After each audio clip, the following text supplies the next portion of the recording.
Hi everyone, welcome to Social Verse. I am Anshika, and in this video I will cover your class 12 topic, which is urban versus rural life.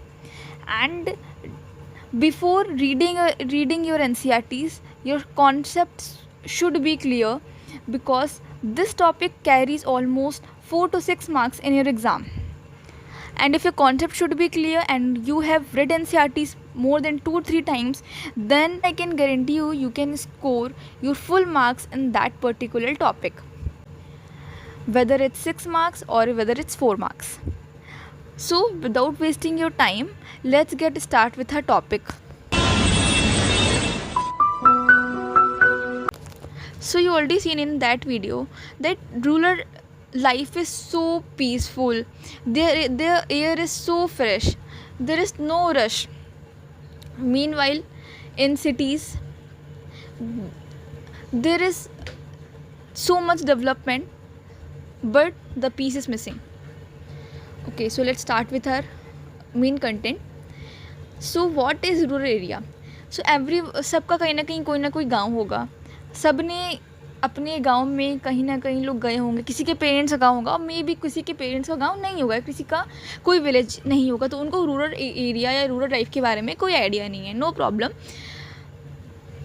Okay, सो देखो, जो rural area होते हैं, यहाँ पे जो main हमारा जो economy होता है वो प्राइमरी इकनॉमी चलती है. यानी कि यहाँ पे एग्रीकल्चर, फिशिंग और ऐसी बहुत सारी चीज़ें होती हैं. Here people share strong bonds, traditions, guide their lives, changes come slowly and community matters more than individual. हमने क्या समझा? देखो, रूरल एरिया में बेसिकली एग्रीकल्चर यहाँ का बैकबोन है. लोगों के पास यहाँ पे स्ट्रॉन्ग सोशल बॉन्ड है, जिसको हम लोग मैकेनिकल सॉलिडारिटी कहते हैं, जो कि एमाइल दुर्खाइम ने अपने स्टडीज़ में शो किया है, जो कि हम लोग अभी फर्दर पढ़ेंगे.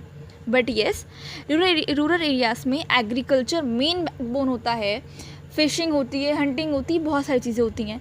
बट इन हम लोग 21st सेंचुरीज़ में हैं, तो ये चीज़ें क्या है, थोड़ी सी हमें नहीं देखने को मिलेगी. बट येस, चेंजेस हो रहे हैं, बट स्लोली चेंजेस हो रहे हैं. इंटरनेट पहुंच रहा है, बट बहुत रिमोट एरियाज़ में आज भी इंटरनेट अवेलेबल नहीं है. Here community matters more than individual, तो यहाँ पे कम्युनिटी बेस्ड ओनरशिप चलता है.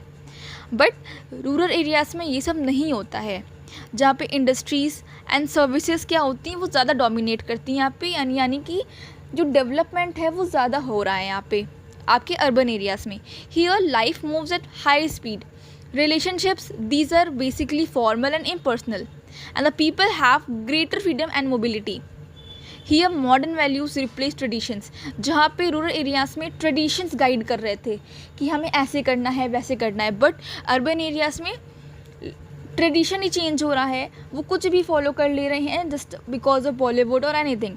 तो अर्बन एरियाज़ में ट्रेडिशंस, कल्चर जो है वो हमारा बहुत ही इवॉल्व हो गया है. हम ये नहीं कह सकते एकदम वैनिश हो गया है, बट येस वो इवॉल्व हुआ है through out the time, through out many processes होते हैं यहाँ पे. वो एज कल्चर वाली चीज़ें उसको बाद में पढ़ेंगे. नाउ अब एक सोशियोलॉजिस्ट हैं एमाइल दुर्खाइम, जिन्होंने डिस्क्राइब किया है इस दो सिचुएशन को as a mechanical solidarity and organic solidarity. What is mechanical solidarity?